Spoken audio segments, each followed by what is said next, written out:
નમસ્તે તાલીમાર્થી મિત્રો, virtual class trading પ્રોગ્રામમાં આપ સૌનું હાર્દિક સ્વાગત છે. આજે આપણે સૌ આઈટીઆઈમાં ચાલતા વાયરમેન ટ્રેડના એક અગત્યના મુદ્દા એવા સિંક્રોનાઇઝિંગ માટે જરૂરી શરતો અને તેના ફાયદાઓ વિશે અભ્યાસ કરીશું. આપ સૌ પરિચિત છો જ કે ઓલ્ટરનેટરની મદદથી આપણે એસી વિદ્યુત પ્રવાહ ઉત્પન્ન કરીએ છીએ, પરંતુ આ એસી વિદ્યુત પ્રવાહની જરૂરિયાત ઘણા મોટા પ્રમાણમાં પડતી હોવાથી કોઈ એક જ ઓલ્ટરનેટરની મદદથી આ સપ્લાયની ડિમાન્ડ આપણે પૂરી કરી શકતા નથી. જેને માટે આપણે એક કરતાં વધારે ઓલ્ટરનેટરને સમાંતરમાં જોડીને અને વધુ પ્રમાણમાં પાવરની ડિમાન્ડ પૂરી પાડવાની રહે છે. આ પાવરની ડિમાન્ડ પૂરી કરવા માટે જ્યારે એક ઓલ્ટરનેટરની સાથે નવું ઓલ્ટરનેટરને જોડવું હોય, એટલે કે સિંક્રોનાઇઝ કરવું હોય, ત્યારે કેટલીક શરતોની કાળજી રાખવી પડે છે. આ શરતો કઈ કઈ છે અને તેને ન પાળવાથી શું પ્રોબ્લેમ થઈ શકે તેના વિશે આજે આપણે ઊંડો અભ્યાસ કરીશું. સિંક્રોનાઇઝિંગ એ મહત્ત્વની પ્રોસેસ છે જેની મદદથી આપણે બે ઓલ્ટરનેટરને સમાંતરમાં બસબાર સાથે જોડીએ છીએ. કન્ડિશન્સ એન્ડ પ્રિકોશન્સ આ બંને અગત્યના પાસાઓ છે. શરતો અને સાવચેતીઓ બંને વસ્તુઓની ઉપર આપણે નજર કરીએ તો જ્યારે પણ સિંક્રોનાઇઝેશન કરવાનું થાય ત્યારે આપણે આજે સમજીએ છીએ એ તમામ શરતો જો પાળાય તો જ આપણે બંને ઓલ્ટરનેટરને પેરેલલમાં જોડી શકીએ, નહીં તો તે મશીનને નુકસાન થવાનો ભય રહે છે. હવે સૌથી પહેલી શરત કે નવા જોડાતા ઓલ્ટરનેટરના વોલ્ટેજ અને ઓલરેડી ચાલુ હોય એ બસબારના વોલ્ટેજ બંને સરખા હોવા જોઈએ. વોલ્ટેજ એ સમય પ્રમાણે બદલાતા રહેતા હોય છે, કારણ કે આપણે અહીં એસી એટલે કે ઓલ્ટરનેટિંગ કરંટ ઉત્પન્ન કરતા ઓલ્ટરનેટરને સમાંતરમાં જોડવા જઈ રહ્યા છીએ. આપ સૌ જાણો છો કે એસી વિદ્યુત પ્રવાહ, જેનું આખું નામ ઓલ્ટરનેટિંગ કરંટ, એ ખૂબ જ સમય સાથે બદલાતો રહેતો વીજ પ્રવાહ હોય છે. જેથી જ્યારે પણ આપણે નવા ઓલ્ટરનેટરને જોડવાના પ્રશ્નો ઊભા થાય ત્યારે ટર્મિનલ વોલ્ટેજ સરખા હોવા જોઈએ, જેથી ઇનકમિંગ ઓલ્ટરનેટરના ટર્મિનલ વોલ્ટેજ અને બસબારના ટર્મિનલ વોલ્ટેજ એક સરખા હોવા જરૂરી છે. ઘણીવાર વ્યવહારમાં આપણે જોયું છે કે જ્યારે નવું ઇનકમિંગ જનરેટર કે જે સપ્લાય સાથે બસબાર સાથે જોડવાનું છે તેને ઓપરેટિંગ જનરેટર કરતાં 1 કે 2 વોલ્ટ જેટલું વધુ રાખવામાં આવે છે કે જેથી તે લોડ તરીકે સિસ્ટમ સાથે જોડાય નહીં. આ સપ્લાય આપ સૌ જાણો છો એ મુજબ કે આરએમએસ વેલ્યુ, જે વોલ્ટેજ ક્ષણે ક્ષણે બદલાતા હોય છે તથા તેની દિશા પણ બદલાતી હોવાથી એની આરએમએસ એટલે કે રૂટ મેન સ્ક્વેર વેલ્યુને નવા જનરેટરના વોલ્ટેજ સાથે સરખાવીને બસબાર સાથે જોડવા પડે છે. આ વોલ્ટેજ સરખા છે કે નહીં તેની ચકાસણી આપણે વોલ્ટ મીટરની મદદથી કરી શકીએ છીએ. વોલ્ટ મીટર આપણને ઇનકમિંગ ઓલ્ટરનેટર અને બસબાર પર ચાલતું ઓલ્ડ ઓલ્ટરનેટર બંનેના વોલ્ટેજ દર્શાવે છે. જ્યારે આ બંને વોલ્ટેજ સરખા હોય ત્યારે જ આપણે સિંક્રોનાઇઝ કરી શકીએ છીએ, એટલે કે નવા ઇનકમિંગ ઓલ્ટરનેટરને સપ્લાય સાથે જોડી શકીએ છીએ. હવે બીજી મહત્ત્વની શરત તે ફેઝ સિક્વન્સ છે. ફેઝ એ શબ્દથી આપ સૌ પરિચિત છો. આપણા ઇલેક્ટ્રિકલના સામાન્ય જ્ઞાન મુજબ 3 ફેઝ સિસ્ટમમાં આર, વાય અને બી 3 ફેઝથી આપ સૌ પરિચિત છો. આ ફેઝની સિક્વન્સ એટલે કે ગોઠવણી એ પણ સમાન હોવી જરૂરી છે. ફેઝ સિક્વન્સ એક ઓલ્ટરનેટરની આર, વાય, બી હોય અને બીજા ઓલ્ટરનેટરની આર બી વાય હોય તો પણ બંને ઓલ્ટરનેટરને પેરેલલમાં સિંક્રોનાઇઝિંગ કરીને આપણે જોડી શકતા નથી, જેથી જે પણ ઓલ્ટરનેટરને પેરેલલમાં જોડવાના હોય તેમની ફેઝ સિક્વન્સ સરખી હોવી જોઈએ તે એક આવશ્યક શરત છે. ફેઝ એંગલ પણ બંનેનો સરખો હોવો જોઈએ. જ્યારે આ કન્ડિશન સંતોષાય છે કે નહીં તે ચકાસવું હોય તો આપણે લેમ્પ મેથડનો ઉપયોગ કરીને તેને જોઈ શકીએ છીએ કે લેમ્પ જ્યારે વધુ ઝડપથી ચાલુ બંધ થતા હોય એ દર્શાવે છે કે આપણે ઇનકમિંગ ઓલ્ટરનેટર અને ઓલરેડી રનિંગ ઓલ્ટરનેટર બંનેની વચ્ચે ફેઝની સિક્વન્સ ફ્રીક્વન્સીનો તફાવત વધુ રહેલો છે. હવે ત્રીજી આવશ્યક શરત ઇક્વાલિટી ઓફ ફ્રીક્વન્સી એટલે કે ફ્રીક્વન્સી સરખી હોવી જોઈએ. આપ સૌ ફ્રીક્વન્સી શબ્દથી પણ સારી રીતે પરિચિત છો.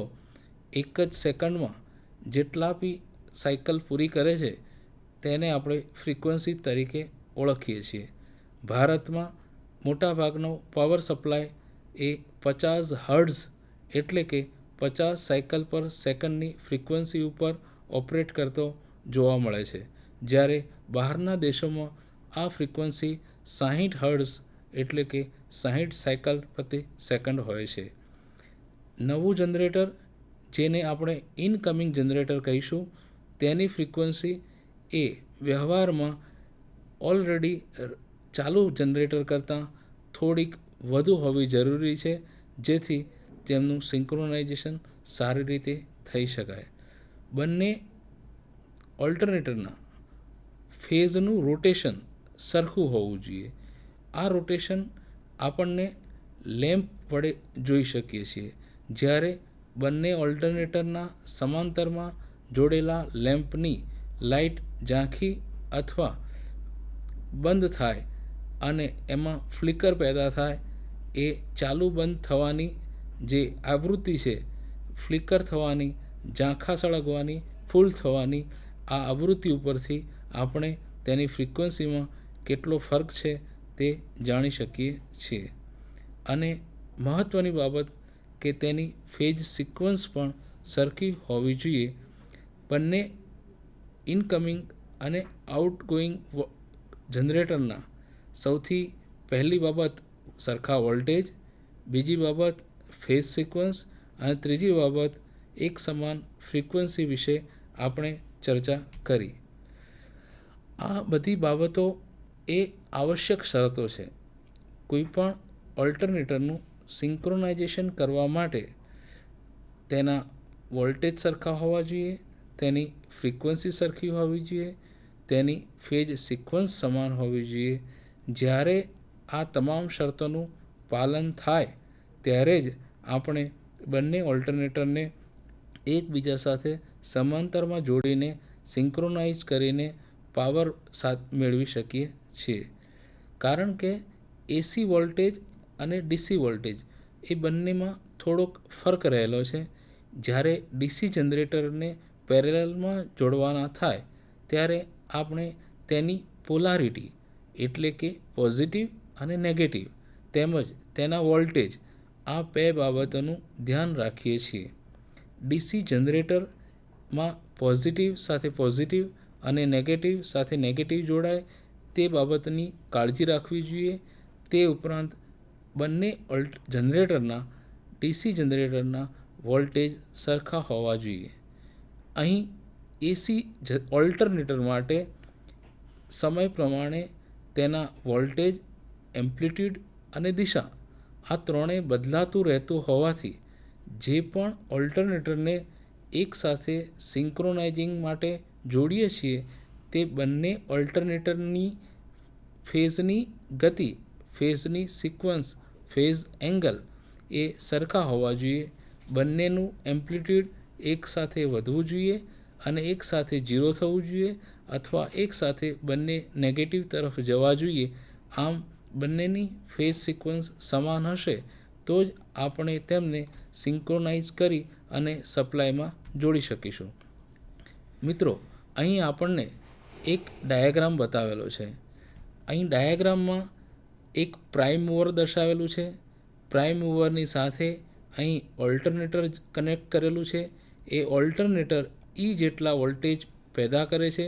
તેની સમાંતરમાં આ વોલ્ટમીટર મૂકેલું છે કે જે તેમાંથી ઉત્પન્ન થતા વોલ્ટેજ દર્શાવે છે. તેની સામે આ બીજું ઓલ્ટરનેટર છે, તે પણ તેના ઉત્પન્ન થતા વોલ્ટેજ દર્શાવે છે. આ બંને ઓલ્ટરનેટરને જોડવા માટે સર્કિટ બ્રેકર દર્શાવેલા છે. આ ડાયાગ્રામ આપણને બતાવે છે કે જ્યારે આ બંને, એક ગ્રીડવાળું ઓલ્ટરનેટર છે અને બીજું ઇનકમિંગ ઓલ્ટરનેટર છે, આ બંનેને જોડવા હશે તો આપણે ઉપર દર્શાવેલી 4 શરતોનું પાલન થાય એની કાળજી લેવી પડશે. જેમ કે ફેઝ સિક્વન્સ, વોલ્ટેજનું મેગ્નિટ્યૂડ, ફ્રીક્વન્સી અને ફેઝ એંગલ. આ ચારેય બાબતોથી આપ સૌ પરિચિત છો. ફેઝ સિક્વન્સ એનો મતલબ છે કે આર ફેઝ પહેલો આવે, વાય ફેઝ બીજો આવે અને બી ફેઝ ત્રીજો આવે તો જે પણ બંને ઓલ્ટરનેટરને જોડવાના થાય તે બંને ઓલ્ટરનેટરમાં આર ફેઝ, વાય ફેઝ અને બી ફેઝ એ જ ક્રમમાં જોડાયેલા હોવા જોઈએ. બીજી બાબત છે વોલ્ટેજનું મેગ્નિટ્યૂડ એટલે કે માત્રા. વધુ વોલ્ટેજ અને ઓછા વોલ્ટેજ. આપ સૌ જાણો છો કે વીજળીનો પ્રવાહ હંમેશા ઊંચા વોલ્ટેજથી નીચા વોલ્ટેજની તરફ વહે છે. જો બંને ઓલ્ટરનેટરમાંથી એક પણ ઓલ્ટરનેટરના વોલ્ટેજ ઓછા હશે તો વીજળીનો પ્રવાહ તે તરફ ફંટાશે. માટે જ્યારે આપણે બંને ઓલ્ટરનેટરને પેરેલલમાં જોડવા છે ત્યારે બંનેના વોલ્ટેજની માત્રા સરખી હોય તેની પણ કાળજી રાખવાની રહેશે. એવો જ અગત્યનો મુદ્દો ફ્રીક્વન્સીને લગતો છે. હમણાં જ આપણે જાણ્યું કે ભારતમાં 50 હર્ટ્ઝ પર સાયકલની ફ્રીક્વન્સી ઉપર પાવર જનરેશન થાય છે. ઇનકમિંગ જનરેટર અને બસબાર આ બંનેની ફ્રીક્વન્સી 50 હર્ટ્ઝ હોય તેની ખૂબ જ કાળજી લેવી જરૂરી છે. ચોથો મુદ્દો છે ફેઝ એંગલનો, કે જ્યારે ઇનકમિંગ ઓલ્ટરનેટર અને બસબારવાળું ઓલ્ટરનેટર બંને વચ્ચેનો ફેઝ એંગલ સમાન હશે ત્યારે જ આપણે સિંક્રોનાઇઝ સ્વિચ ઓન કરી બંને પેરેલલમાં જોડી શકીશું. હવે ફેઝ સિક્વન્સ એટલે ફેઝનું રોટેશન, જેને આપણે જાણવા માટે ફેઝ સિક્વન્સ મીટરનો પણ ઉપયોગ કરી શકીએ છીએ. જો આપણને એવું જણાય કે બેમાંથી એક ઓલ્ટરનેટરની ફેઝ સિક્વન્સ ઉલટી છે તો કોઈ પણ એક ઓલ્ટરનેટરના 2 છેડા અરસપરસ બદલીને આપણે ફેઝ સિક્વન્સને સરખી કરી શકીએ છીએ.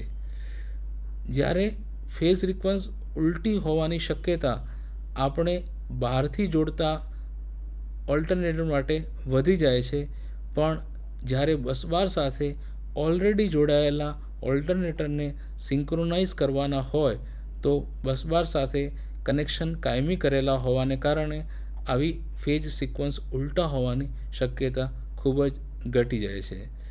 જ્યારે પણ મેન્ટેનન્સ કરવાનું થાય ત્યારે આ બાબત ખાસ કાળજી લેવી જોઈએ કે જેથી બંને ઓલ્ટરનેટરોની ફેઝ સિક્વન્સ જળવાઈ રહે. તેવી જ બાબત છે વોલ્ટેજની. વોલ્ટેજ એ સમય પ્રમાણે સાઇનોસોડલ વેવ્સ મારફતે પેદા થતા હોય છે.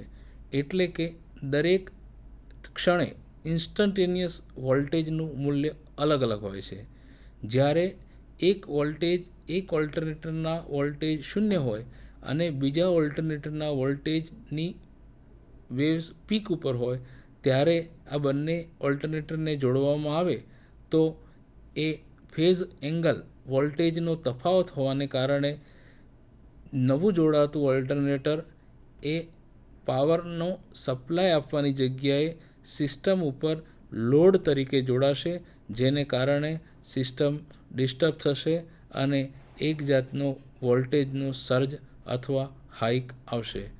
તેના માટે આપણે બંને જગ્યાએ વોલ્ટેજ સમાન રહે એવી ગોઠવણી રાખવી જોઈએ અને જ્યારે સરખા વોલ્ટેજ માલુમ પડે ત્યારે જ સિંક્રોનાઇઝિંગની પ્રક્રિયાને આગળ વધારવી જોઈએ.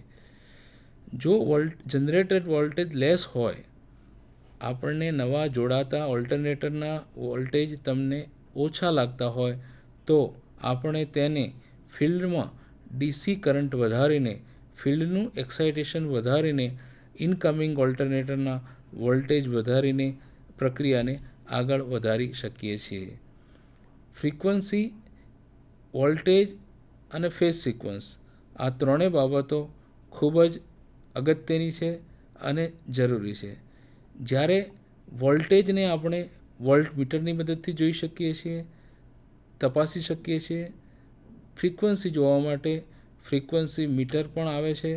અને ત્રીજી બાબત છે ફેઝ સિક્વન્સ, અને આ બંને ચેક કરવા માટે આપણે વધારામાં લેમ્પ મેથડનો પણ ઉપયોગ કરતા હોઈએ છીએ. બંને ઓલ્ટરનેટરની વચ્ચે જોડાતા લેમ્પની ચાલુ બંધ થવાની ઝડપ જોમાં વધુ તફાવત હશે એ દર્શાવે છે કે બંને ઓલ્ટરનેટરોની ફ્રીક્વન્સીમાં ખૂબ મોટો તફાવત રહેલો છે. હવે આપણે આ વસ્તુનું કાળજી રાખ્યા પછી નવું જોડાતું ઓલ્ટરનેટર એ ગ્રીડ ઉપર મોટર તરીકે કામ ન કરે અને વધુ લોડ તરીકે ન જોડાય એવી કાળજી રાખીને તેને ગ્રીડ સાથે જોડવું જોઈએ. અહીં તમને આકૃતિમાં ગ્રીડ અને નવું જોડાતું જનરેટર એ બંનેના વેવફોર્મની પેટર્ન બતાવેલી છે. અહીં પહેલી આકૃતિમાં બંને વચ્ચેનો થોડો ફેઝ ડિફરન્સ દેખાડેલો છે. અહીં આગળ જ્યારે પહેલાં જનરેટરની અને બીજા જનરેટરની પીકમાં થોડોક ડિફરન્સ છે, જેના કારણે આપણે એનું સિંક્રોનાઇઝેશન કરી શકતા નથી. જ્યારે આ બંને પીક એક સાથે આવે અને બંને વેલી એક સાથે આવે ત્યારે જ આપણે સિંક્રોનાઇઝિંગ સ્વિચ ઓન કરવી જોઈએ. હવે તમે જોયું હશે કે આ બધી શરતો સંતોષાયા પછી આપણે જ્યારે phase angle, phase sequence, voltage, frequency આ બધી જ તો સમાન હશે ત્યારે અહીં આકૃતિમાં દર્શાવેલી બંને પીક અને વેલી સાથે થયેલી દેખાય છે, જેથી આપણે કહી શકીએ કે આ બંને ઓલ્ટરનેટર એ સિંક્રોનાઇઝ છે, સ્ટેપ ઇન છે અને બંનેને પેરેલલમાં જોડી અને વધુ પડતો પાવર મૂકી શકાય. હવે આપણે એક નાનો વિડીયો ચેક જોઈએ, જેની મદદથી સિંક્રોનાઇઝેશનને સારી રીતે સમજી શકીશું. સિંક્રોનાઇઝેશન અહીં બતાવેલું છે. એના માટેના 4 ક્રાઇટેરિયાઝ બતાવેલા છે. તમે જુઓ, ફ્રીક્વન્સી, વોલ્ટેજ અને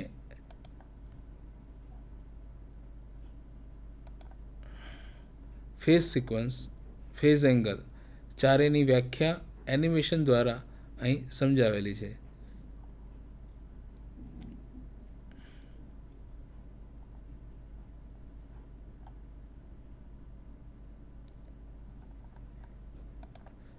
અહીં 3 બસબાર, એની સાથે 3 લેમ્પ અને 3 switch, alternator, prime mover, transformer, diode અને ફિલ્ડ સર્કિટ આ તમામ વસ્તુઓ અહીં દર્શાવેલી છે. જ્યારે પણ આ પ્રાઇમ મૂવર ઓલ્ટરનેટરને ફેરવશે ત્યારે તે સપ્લાય પેદા કરશે, અને તે કેટલો સપ્લાય પેદા કરશે તેને માટે બસબારમાંથી ટ્રાન્સફોર્મર મારફતે ડીસી વીજ પ્રવાહ ઓલ્ટરનેટરના ફિલ્ડને એક્સાઇટ કરવા માટે અહીંથી પૂરો પાડવામાં આવે છે. જ્યારે આ ત્રણેય લેમ્પ એક સરખી તીવ્રતાથી સળગે, ઓન થાય ત્યારે આ 1, 2 અને 3 સ્વિચને એકસાથે ઓન કરીને ઓલ્ટરનેટરને આપણે બસબાર સાથે જોડી શકીએ છીએ. જુઓ,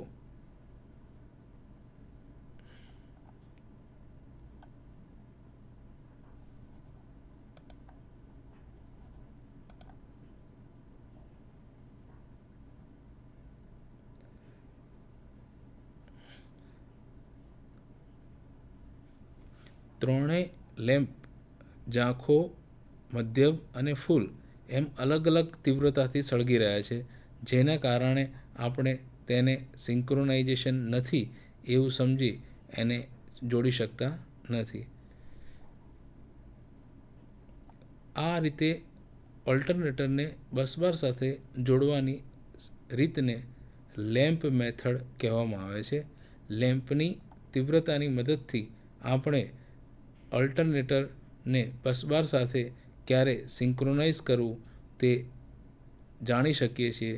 હવે એક સાથે ત્રણેય લેમ્પની તીવ્રતા સમાન હોવાથી આપણે ત્રણ કોન્ટેક્ટ્સને જોડી દીધા છે અને હવે આ ઓલ્ટરનેટર એની સાથે જોડાયેલું છે. અહીં આપણે વિડીયો મારફતે એ ચેક કર્યું કે ત્રણેય ઓલ્ટરનેટર કેવી રીતે જોડી શકાય અને એને જોડવા માટે શું સાવચેતી રાખી શકાય. હવે ઓલ્ટરનેટરને સમાંતરમાં જોડવાથી થતા ફાયદા વિશે માહિતી મેળવીએ. આપણે સૌ જાણીએ છીએ કે ઓલ્ટરનેટરને થી જે સપ્લાય આપણે મળે છે, એક જ ઓલ્ટરનેટરથી મળતો સપ્લાય પૂરતો હોતો નથી, જેથી અનેક ઓલ્ટરનેટરને આપણે સમાંતરમાં જોડવા પડે છે. પેરેલલમાં ઓલ્ટરનેટરને ચલાવવાના ફાયદાઓ ઘણા છે. જેમ કે કોઈપણ મશીન આપણે સૌ જાણીએ છીએ તેમ ફૂલ લોડ ઉપર સારી એફિશિયન્સી આપે છે. એની કાર્યક્ષમતા સારી આપણને તેના ફૂલ લોડ ઉપર જ મળે છે. હવે સમય પ્રમાણે ગ્રીડ ઉપર લોડની ડિમાન્ડ જુદી જુદી હોવાને કારણે આપણને જરૂરી એફિશિયન્સી મળતી નથી. આવા સમયે આપણે જરૂર મુજબના ઓલ્ટરનેટરને પેરેલલમાં જોડીને સિંક્રોનાઇઝ કરીને સપ્લાય સાથે જોડી શકીએ છીએ, જેથી બધા જ ઓલ્ટરનેટર તેની ફૂલ લોડ કેપેસિટી ઉપર ચાલવાના હિસાબે આપણને તેમની એફિશિયન્સી ખૂબ જ સારી મળે છે. થોડોક લોડ અથવા સપ્લાય આપણને એક જગ્યાએથી મળી શકે છે, પરંતુ જ્યારે વધુ મોટા લોડની જરૂર હોય ત્યારે એક ઓલ્ટરનેટર ચાલી શકે નહીં.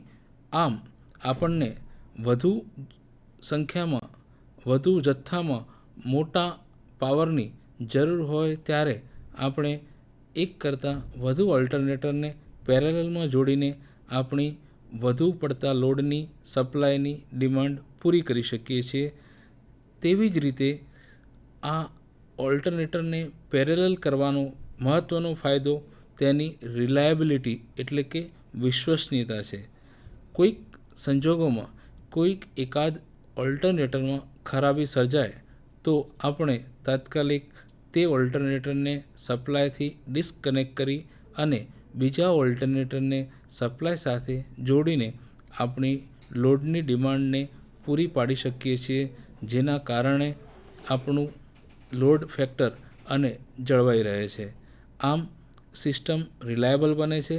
કોઈક એક ઓલ્ટરનેટર ફેલ જવાના સંજોગોમાં પણ આપણને સપ્લાયની ઘટ પડતી નથી. તેવો જ વધુ એક ફાયદો મેન્ટેનન્સની અનુકૂળતા છે. તમે જાણો છો કે કોઈપણ મશીન જ્યારે વધુ સમય સતત ચાલતું રહે ત્યારે તેમાં તૂટફૂટ થવાના ચાન્સીસ ઘણા હોય છે.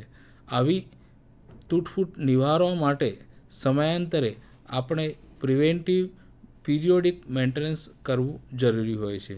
જ્યારે એક કરતાં વધુ ઓલ્ટરનેટર આવી રીતે સમાંતરમાં જોડાયેલા હોય ત્યારે આપણે જરૂર મુજબ આપણના અનુકૂળ સમયે કોઈક એક ઓલ્ટરનેટરને સ્વિચ આઉટ કરી અને મેન્ટેનન્સ માટે લઈ શકીએ છીએ, જેથી પાવર શટડાઉન અથવા સતત સળંગ અચાનક પાવર ફેલ થવાની શક્યતાઓ ઘટાડી શકાય છે. Load as per demand. સૌ જાણો છો કે જ્યારે સાંજ પડે છે ત્યારે ઘરો અને શેરીઓમાં લાઇટ પંખાની જરૂરિયાત વધી જાય છે, જેને કારણે સાંજના સમયે સિસ્ટમ ઉપર, ગ્રીડ ઉપર લોડ વધુ જરૂરી બને છે.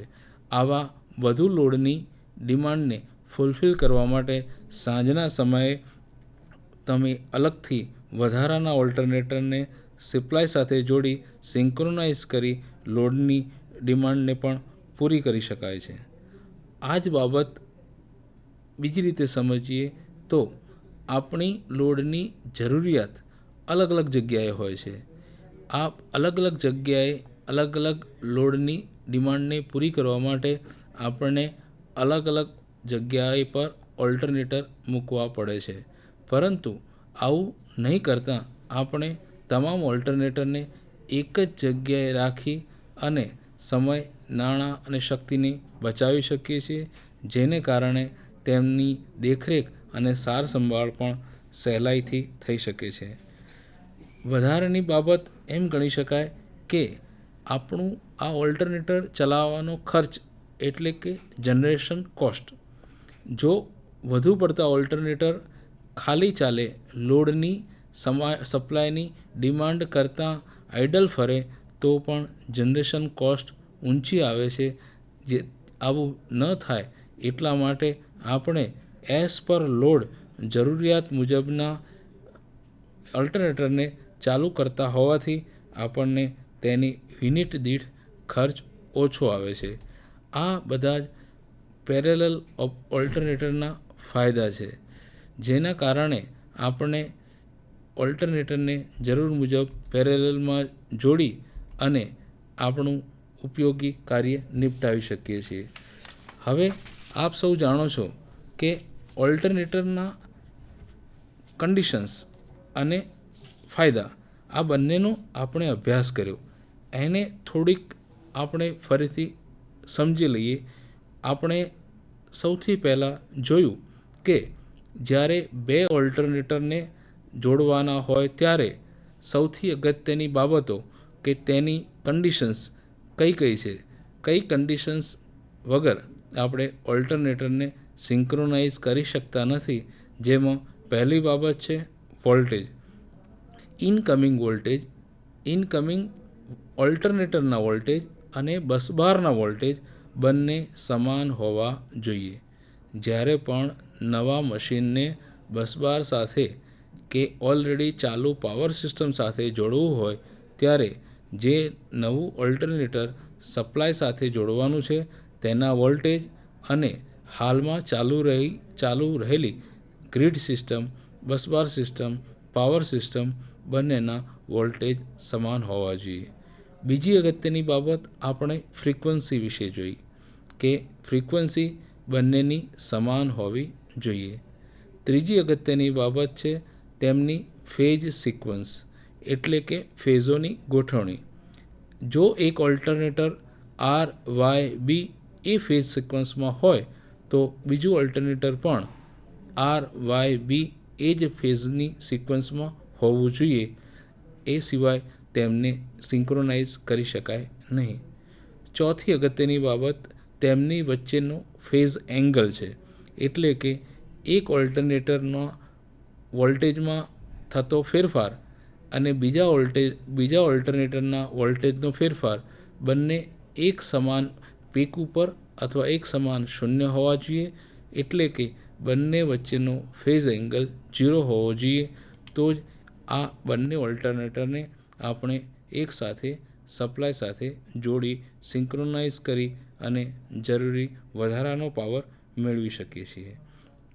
હવે તમને વિદ્યાર્થી મિત્રો થોડાક આજના આ સેશન વિશેના થોડાક પ્રશ્નો પૂછીશ, તેના આપ સૌ સારી રીતે જવાબ આપશો. પહેલો પ્રશ્ન કે બે ઓલ્ટરનેટરને સમાંતરમાં જોડવામાં આવે છે, કારણ શું? શા માટે બે ઓલ્ટરનેટરને સમાંતરમાં જોડવા પડે છે?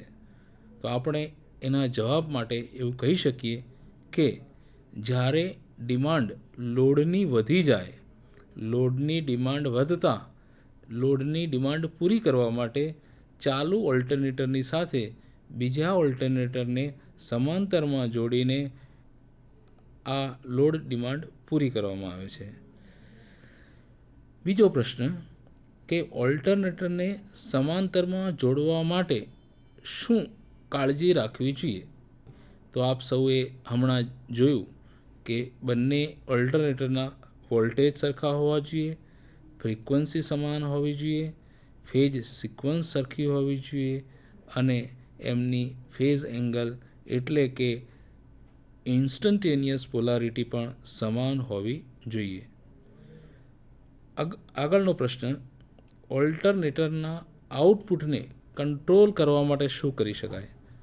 ઓલ્ટરનેટરના આઉટપુટ કે જે વોલ્ટેજ પેદા કરે છે તેને કંટ્રોલ કરવા હોય તો શેની મદદથી થઈ શકે?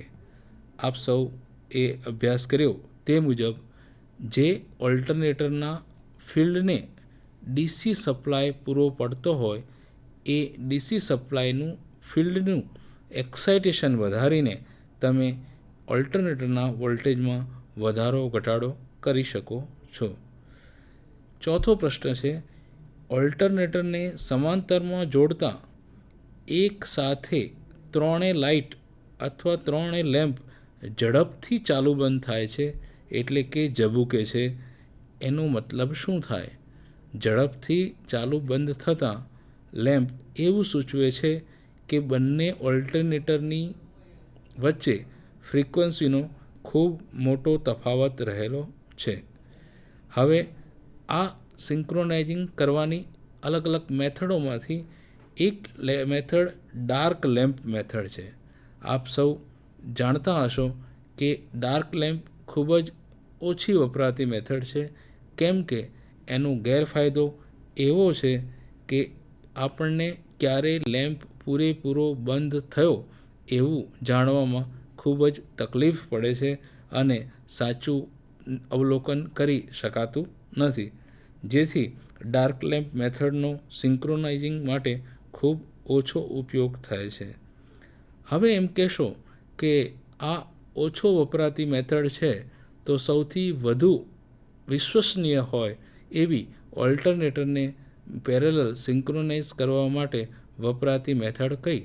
તો એના માટે કહી શકો કે સિંક્રોસ્કોપની મદદથી જે પેરેલલ સિંક્રોનાઇઝેશન કરવામાં આવે છે એ પ્રમાણમાં વધુ વિશ્વસનીય હોય છે. પેરેલલ ઓપરેશન માટે સિંક્રોસ્કોપની મદદથી કરવામાં આવતું સિંક્રોનાઇઝેશન વધુ વિશ્વસનીય, રિલાયેબલ અને સેફ ગણાય છે.